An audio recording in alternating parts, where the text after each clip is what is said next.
Yeah, so when...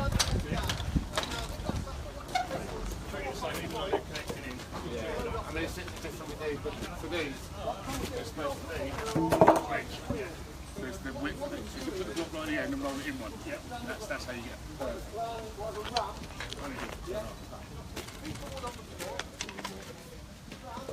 it. Mr. Instructor, can you tell us what you're doing there? Can you give us a bit of commentary on what's going on?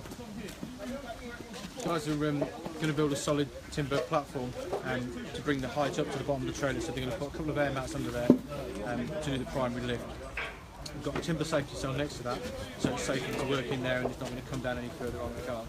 And then at the far side, just for the purpose of the exercise, we're using a different kind of lifting strut.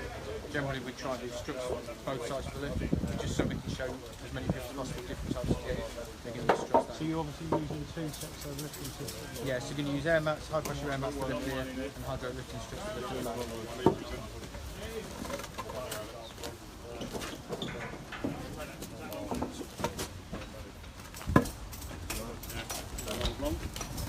So you've it's expired. We'll have a look. We've got Manchester here. This is the Manchester boys. The only thing you've got with not using anything on the floor, you've got small area on rams, haven't you? It's all hard days and your yard reading station is concrete yard, isn't it? You can move. So I'd just bear in mind that with a wedge.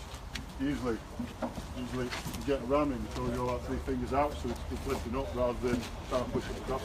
You've got less chance of it sliding out. The bottom. It's a bit of a dodgy, it's a 0 to 0. Either works really effectively and very quick. So intensifier on, hose out, ram. All I do is put a piece of wood to protect the rim. Just quick lift and out. If that slips at that time, you've now impacted on the chassis again. It's, like I said, it's 0 to 0. Chock underneath the wheel is used doing it as well. Though. If they're under that wheel, you can't chock under that wheel. This is the downside to it. Yeah, the other way that we've seen in recent UKRO, or another way where you could see that recent data or like.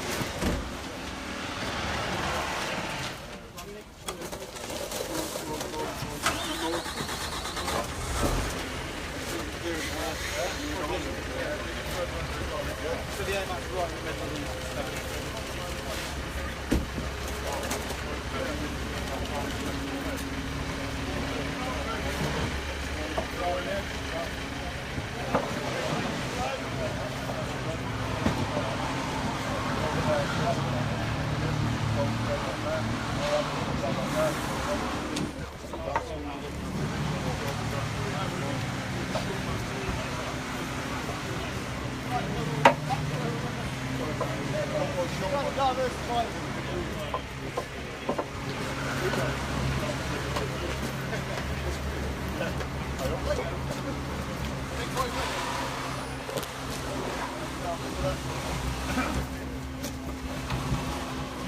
Yeah, another bit of a thing with heavy stuff.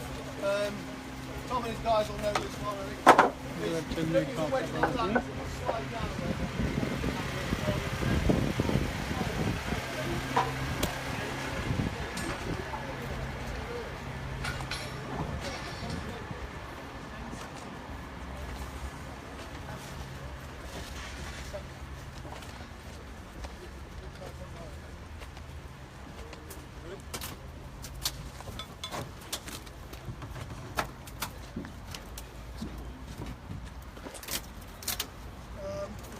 Stuck on the top there. The mains go in the saw after. You've got to put it, yeah, it needs to go for that second one there, that would go. Well, that's very much holding it back. Can you do it from the inside? Do it from the inside. Which way are you going to flap it, John? Which way are you flapping it? I think it's coming this way, isn't it? It will do. But it's got part of the structural still intact. Our way. Yeah. You can do it that way, you can do it turn, it's up to you.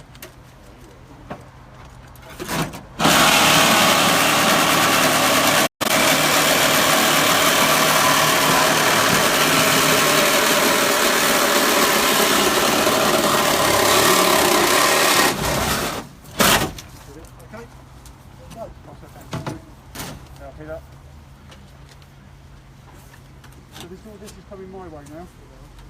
It's going right up.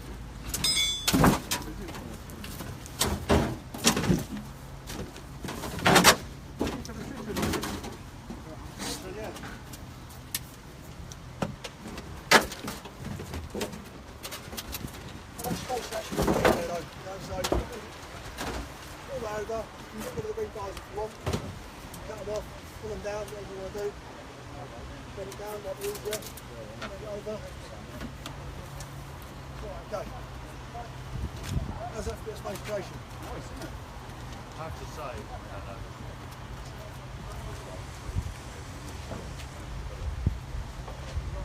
Nibbler for me, like I say, sort of white nibbler, what was how effective was that? Nibbler was a piece of cake. Only had the hang only to it. downside with it is obviously it's much more quiet, so it's far less vibration. It's quick, if not quicker. It just doesn't manage the bars, whereas the saw manages everything in one go. But it's a great tool. We don't use it enough. Only because all our hydraulics is strike, you always manage everything. But the thing is, if you have to use the nibbler still, you could do the nibbler both sides, and then if you have to manage the rebars, do that, and then you've got less vibration. It's only one cut. Do you have the nibblers on the run then, in Essex? Yeah, on the HRPs, yeah, and rescue pumps. Right, guys, I know we just pressed for time. So one day I was going to whiz you over there, just to one we've done earlier on, just to give you some ideas about how to manage electric seats as well, and some of the problems we've come across. That's good.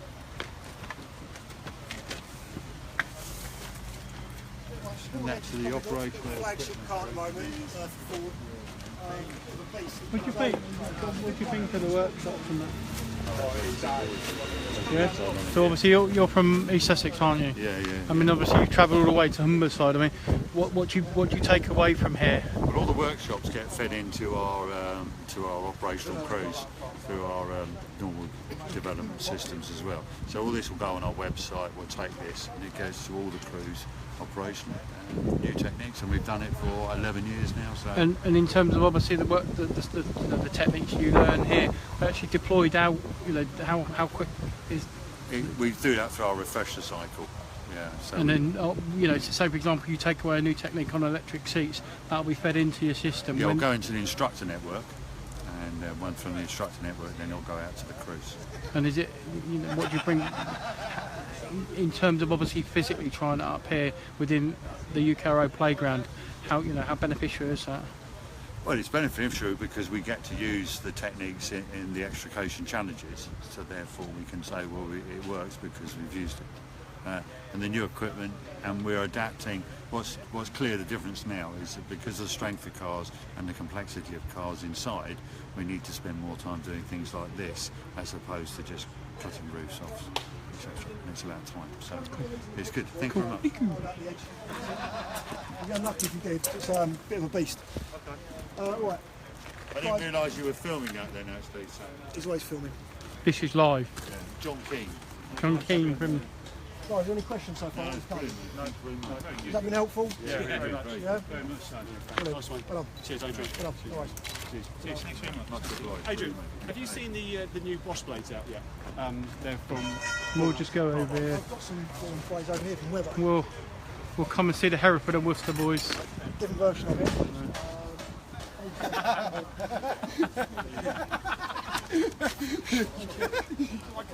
No wonder he said you was the wrong end, Dan. But what you mean is we'll go back over to the rescue.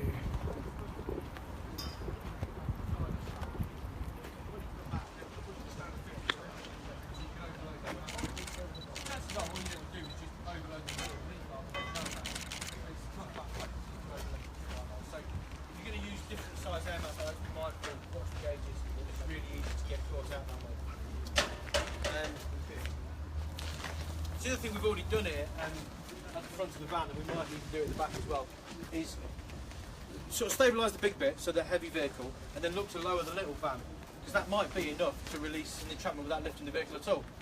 So we've put a ratchet strap over the bonnet and held that suspension where it is. Now we haven't moved it down any, but what will happen now is when we lift the truck, the van will stay where it is. If we didn't do that, as soon as we lift the truck, the suspension will decompress, and we'll use most of our lift just separating that out.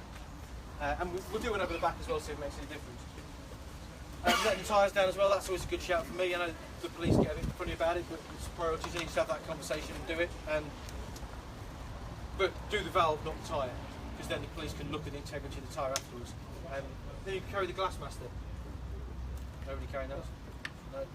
Glass master saw. It's a shame. The glass master is my favourite tip of the day, and no one uses it.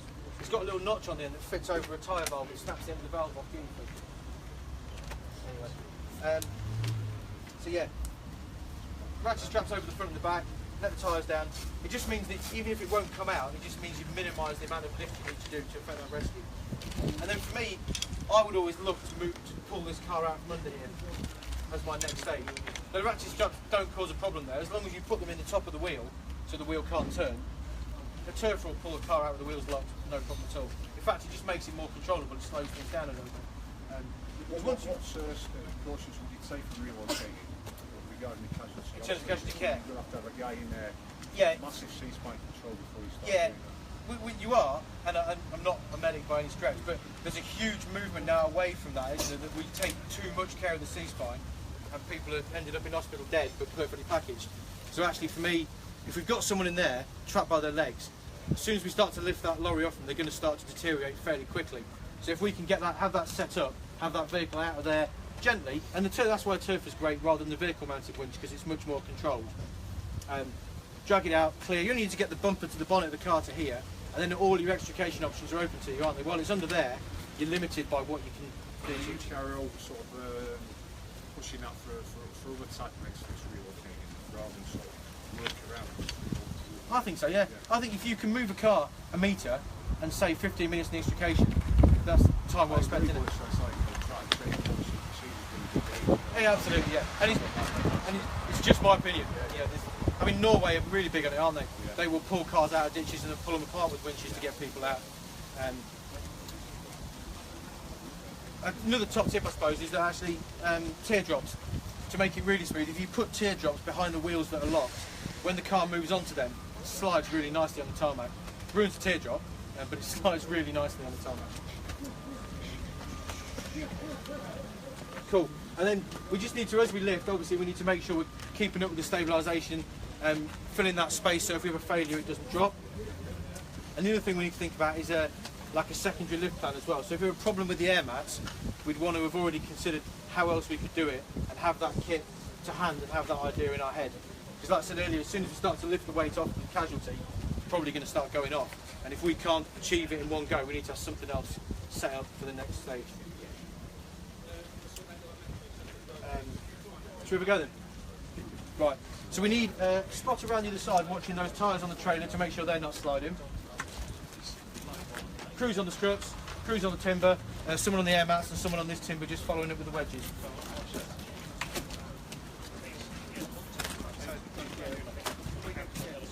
Yeah, sorry, do you want to have a chat about that?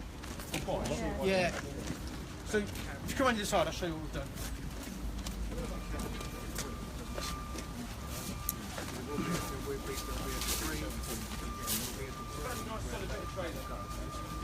Lift the chain round there. You've just got to look at it. Otherwise, if you go too far and it stops, that's when you've got to do something. You've got to then follow up and lift it. Otherwise, there's a chance of it snapping. Once it snaps, it'll fall down like this. You get it lighter. At the moment, it's all one load. Yeah? So if one bit comes off of it, everything starts moving. What's going on? What do you reckon then, Kev? Being obviously from Essex, and obviously it's quite common one of these lorries and stuff. I mean, we've got all this stuff on our frontline heavy rescue pumps. And we've got 7 heavy rescue pumps in the county, and this is exactly what we train our frontline response crews to attend. This is the sort of thing that we train on. I mean, obviously within this playground, obviously within the workshops. I mean, what do you take back? Because obviously you're within training within Essex, aren't you? I'm not now, but yeah, for today we've got our on-call team that are with us. It's their first time, so it's all new experience because none of those are from heavy rescue pump station, so it's all new for them. So we're just sharing what we know about it with these guys. The guys from Humberside, they've said that they've never seen it before, they don't use it. So we take little tips, like John just said about putting the teardrop underneath the front wheel. Happy fellas? Yep. Cool.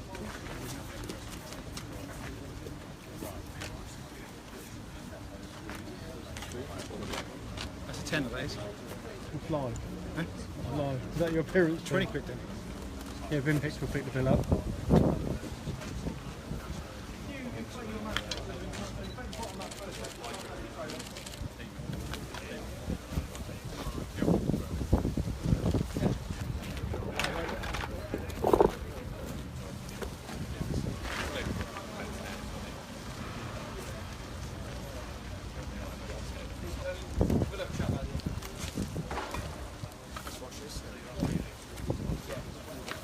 Yeah, absolutely, yeah. You're going to start lifting on the strut as well, mate? There's some more manage those wedges for us and then move on to the bigger blocks. Have you got any more wedges? There's some big 4-inch wedges there, mate, so you can slide those in when those run out. I'd be tempted to get a bit of... Yeah, I'd be tempted to where it is now. Sort of, those like that. Oh yeah, because they'll run out of probably have to... We've got a little... Yeah, I'm going to get into there, yeah. Can we slide the whole thing with the guys? I don't think it'll go any further with the trailer, will it? Yeah, do that, that's a good shout, yeah. And then just keep it in for the centre. Yeah, do that. And then just follow it up with a single wedge. Yeah, good shout. And then when you get to the end of these wedges, just start with those 4-inch wedges and follow it with that. Happy? Yep. Okay. So have you got some lift on there, Richard? I thought it was just one big one. So if you want to just lift nice and steady. Come on, shall we? You want to go up a little bit more on the bottom back from there, nice and steady.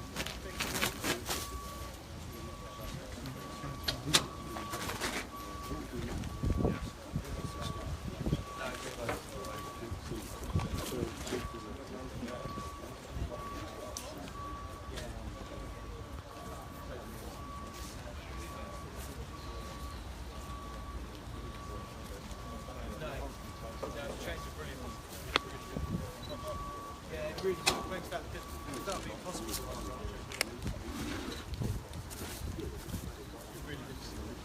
Which is why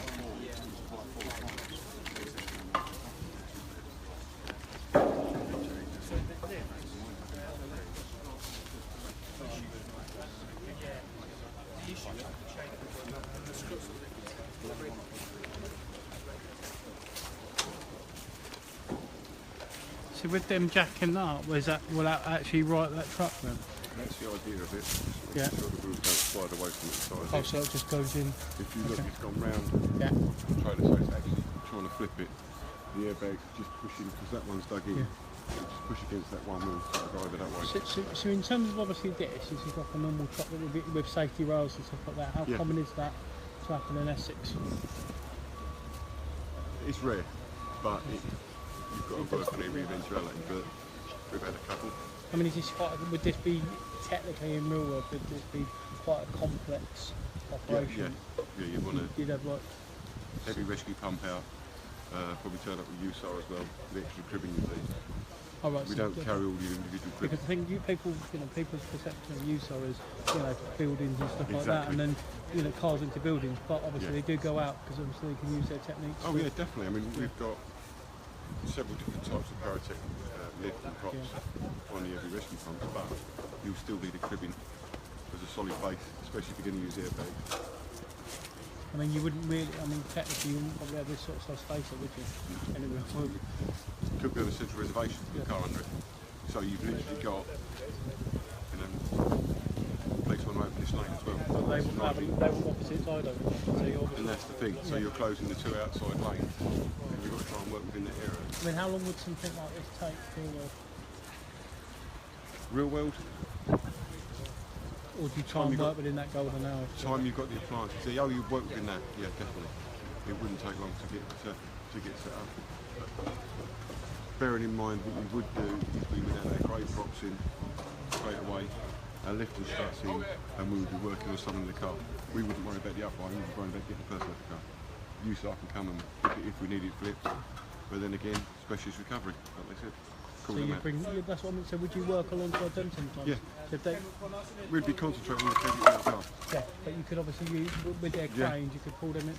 Literally, they'd do an anchor point either end from this side of their vehicle and start lifting it this way. And all they'd do is follow up that side with props. Like basically, we're doing it the opposite way. So you around. work alongside, it's not Yeah. just fire service, it's No. specialist recovery, all the recovery agents that you come Yeah. because obviously they've got additional equipment within their toolkits that they can Yeah. assist you with. Sometimes they can come along and say, hang on a minute, you can't do that because this might Yeah. break and that might not be everything else.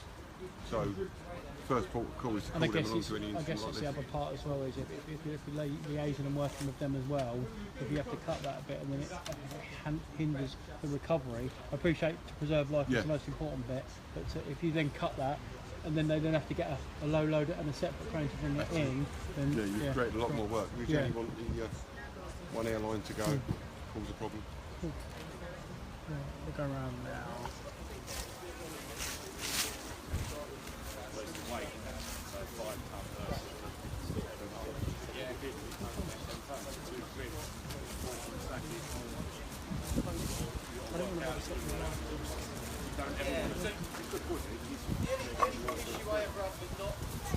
You made that triangle with the lorry. So when this one starts to pull out now, it's going to pull that tyre into the ground. You can't really slide away. If you attach it to the tree, then the trailer you can slide that way. Does that make sense? If you put the strap back to the vehicle, we might, if we had a bit more time and looked at it a bit closer, I might have put this.